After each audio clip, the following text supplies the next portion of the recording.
Información, diálogo y análisis con nuestros invitados.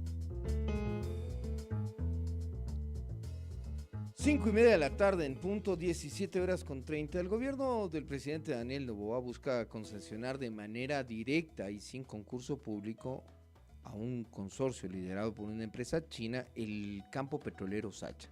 Este campo es considerado como una de las joyas de la corona de la estatal petrolera por su nivel de producción, calidad y reservas. Pero ¿qué implica este intento del gobierno de Daniel Noboa, que ha argumentado su intención en la necesidad de incrementar la producción petrolera? Se lo consultamos a Marcela Reynoso. Ella es exgerente de la estatal petrolera, es exgerente de Petroecuador y analista en materia de este sector. Marcela, buenas tardes. Daniel Montalvo le saluda desde los estudios de la radio de Quito, acá en el centro histórico. Eh, Daniel, es, ¿Es así de fácil de decir voy a subir la producción y voy a entregarle a dedo este campo petrolero? Bueno, Daniel, muy buenas tardes con todos y todas. Teóricamente no es así de fácil. Veremos en qué termina el episodio de la pretendida concesión de Sacha, pero quisiera que las personas conozcan que por qué no es así de fácil y por qué no es así de conveniente. No es así de fácil porque nuestro marco legal lo impide. Nuestro marco legal no permite que los campos operados por Petroecuador sean devueltos al ministerio para una posible concesión si estos producen más de 4.000 barriles por día. Y Sacha es un campo que produce entre 78.000 y el año anterior incluso hubieron unos picos de 80.000 barriles por día. Entonces, primero que nada, estaríamos en contra de nuestro marco legal. ¿Esto qué hace? Afecta la credibilidad que tenemos como país hacia afuera y esto va en nuestro propio perjuicio de futuras inversiones extranjeras. Entonces hay que tener mucho cuidado cómo se quiere utilizar los cuerpos legales porque esto en el largo plazo siempre va en detrimento de la nación, del país y de la credibilidad. Entonces hay que tener mucho cuidado con esto. Entonces nos estamos enfrentando a un tema de, de un irrespeto al marco legal vigente el momento en que se quiera entregar Sacha. Pero ahora, ¿qué es lo que se dice? Se dice también que se le puede entregar a una empresa de capital público. Entonces, esto sí está permitido por la ley, pero las empresas que han hecho pública su intención de hacerse de Sacha no son empresas de capital público, porque son empresas que, de acuerdo con la información que se tiene disponible en la Superintendencia de Compañías, son empresas privadas, filiales de otras empresas privadas de España y de Canadá. Y Sinopec, que es la que se ha venido mencionando, Sinopec tiene un registro aquí en el país como empresa nacional, no como una empresa nacional petrolera de un país O de sea, la no estamos comunidad hablando de una internacional. empresa estatal constituida en China, sino de una firma que aquí en el Ecuador está registrada y que sería o estaría en el campo de las empresas privadas. Sí, así es. Sinopec está registrada aquí en el país como una empresa nacional, es decir, como cualquier otra empresa privada nacional. Entonces, estos son los problemas a los que nos estamos enfrentando. Es un irrespeto a la ley y yo les quiero contar que estos irrespetos a la ley son los que van incrementando toda la percepción de corrupción que tiene el país y son los que hacen cada vez más difícil que la inversión privada pueda ingresar. Entonces hay que tener mucho cuidado con las vueltas que se hacen para poder conseguir determinados objetivos. Esto va en perjuicio de nuestra propia credibilidad como país.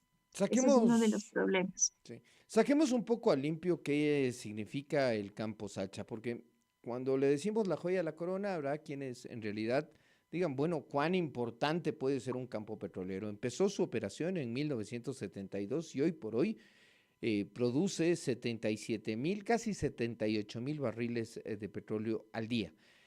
Em, ¿Cómo se podría entender el arreglo que ha propuesto el gobierno, mi querida Marcela? Porque más o menos estamos hablando de concesionar el 16% de la producción petrolera ecuatoriana con los niveles actuales. Sí, estamos hablando de concesionar el campo más grande que tiene Petroecuador. Después de Sacha vienen Auca, Shushufindi y el ITT. Pero Auca y Shushufindi ya tienen unos contratos con unos socios privados. Es decir, Petroecuador opera en sociedad con otros actores. Y estos actores son los encargados de invertir para poder obtener mayor producción. Y luego viene nuestro campo ITT, que es uno también de los más grandes y que tiene este problema de la consulta popular que lamentablemente se votó en contra de la explotación de ese campo sin conocimiento de la población. Entonces, este es un error que nos afecta a todos los ecuatorianos, porque es dinero que podría invertirse para eh, realmente respaldar todos los derechos que nosotros necesitamos acceder.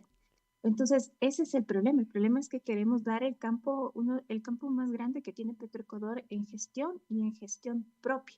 ¿Qué quiere decir esto? Que todo lo que ingresa por las rentas de cada barril que se vende va al presupuesto general de la nación. Y este es otro de los problemas por los cuales esta concesión tampoco tiene una viabilidad financiera, porque el Ministerio de Finanzas debe certificar que la concesión no va a perjudicar los ingresos que actualmente tiene del campo. Es decir, que al momento de concesionar no se va a recibir menos de lo que actualmente se percibe por ese campo. Y Según entonces aquí hay que hacer, adelante. sí, según la explicación que ha dado el gobierno, este consorcio, liderado por Amodaimi Oil, que es una subsidiaria de Sinopec, este consorcio pagará un bono anticipado de 1.500 millones de dólares y luego invertirá 1.716 millones de dólares durante 20 años de concesión. Es decir, le van a prepagar o le van a anticipar 1.500 millones de dólares para que el gobierno se gaste este año y estamos hablando de que esos dólares nos van a faltar en presupuestos futuros. Podría ser ese caso. No se sabe en qué van a invertir estos 1.500 millones, pero así como vamos viendo cómo va desarrollándose el gobierno de Daniel Noboa, podemos percibir que estos 1.500 millones podrán servir para algún tipo de subsidio, para sus programas como el programa de los jóvenes. Entonces, es bastante conflictivo. No podemos tampoco adelantarnos en qué se utilizarían estos 1.500 millones, porque en realidad lo que se trata es justamente de ver cómo van a darle viabilidad a algo que realmente tiene unas barreras legales y barreras económicas bastante complejas de saltar para que en realidad se pueda concesionar el campo. Entonces, antes de especular sobre en qué podría gastarse esos 1.500 millones, hay que ir mirando cómo se van a salvar estas barreras. Y ahí uno se pregunta, ¿se ha planteado que el consorcio participará del 20% de la producción total del campo petrolero y el Estado se quedará con el 80% restante? ¿No es esto una garantía de que vamos a poder sacar más petróleo del campo Sacha, Marcela? Todo depende de las inversiones, del flujo de inversiones, pero en unos primeros análisis realizados por algunas asociaciones dedicadas a la observación de los recursos petroleros, se indicaría que no se va a recibir más dinero del que ya actualmente entrega Petroecuador en calidad de operador. Entonces, y tampoco se tiene mucha claridad sobre estos números. Entonces, lo que hicieron fue un juego de escenarios para ir, de acuerdo con la información disponible, para ir haciendo todo un flujo de caja durante los próximos 20 años para ver si es o no beneficioso para el Estado. Y una primera aproximación no es. Entonces, esto también se trata de cuánto es la renta que percibe el Estado por sus recursos naturales. Entonces hay que tomar en cuenta que no se trata solamente de la cantidad de barriles, se trata de cuánto cada barril le deja al país para la inversión social, la inversión en infraestructura. De eso se trata, más no de una cantidad en barriles, se trata de una cantidad de dólares. Eso es lo que persigue la industria petrolera, una cantidad de dólares que tiene que ser cada vez mayor producto de mayor producción y también de la optimización en inversiones y en gasto. Pero insisto, desde el discurso oficial se dice no podemos perder la ola.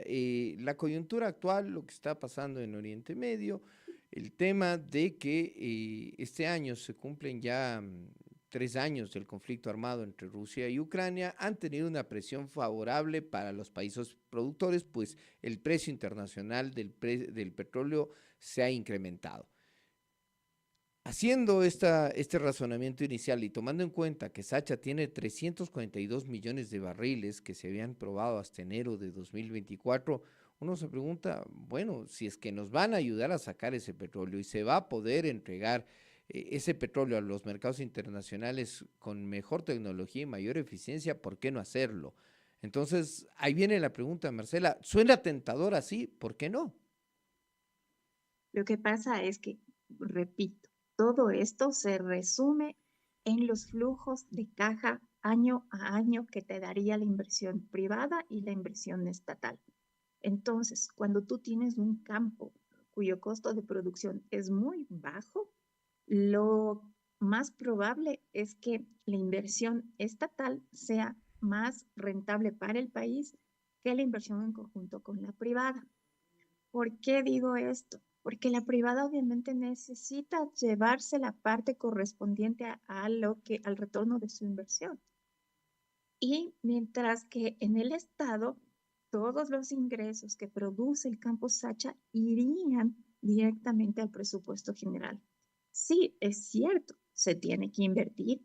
Es un campo que demanda inversiones en perforación, demanda inversión también en exploración, demanda inversión en infraestructura, tanto la infraestructura para el transporte, el procesamiento y la entrega de crudo, como también la infraestructura para generación eléctrica y para llevar a nuestro sistema eléctrico petrolero a un mejor estado, porque actualmente es muy inestable y eso ocasiona pérdidas puntuales de producción.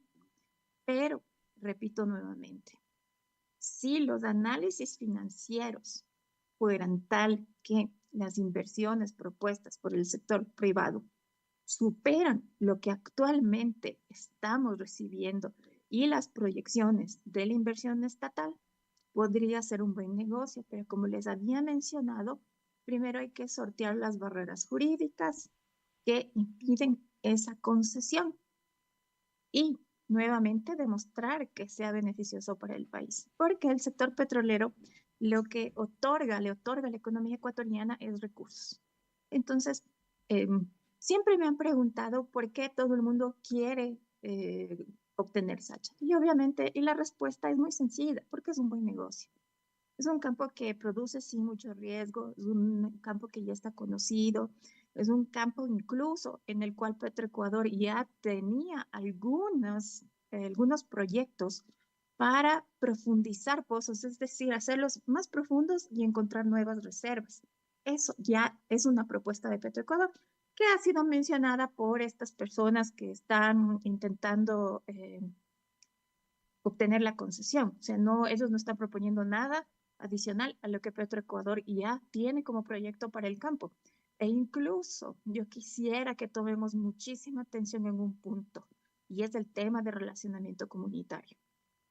Hasta el día de hoy se tiene una deuda histórica por la producción de crudo en el Oriente.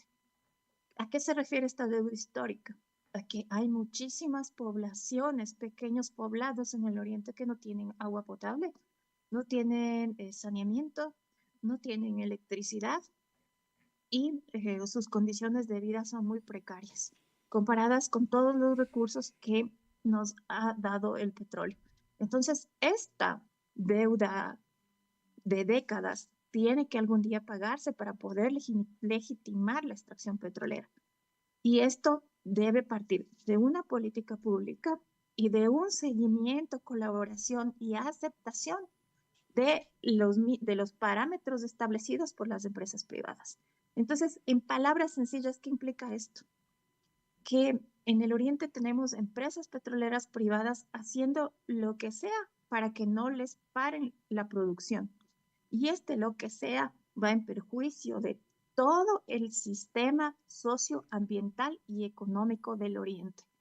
Entonces, no se puede y es muy difícil esta concesión también sin haber establecido una política de relacionamiento comunitario uniforme para toda la región oriental.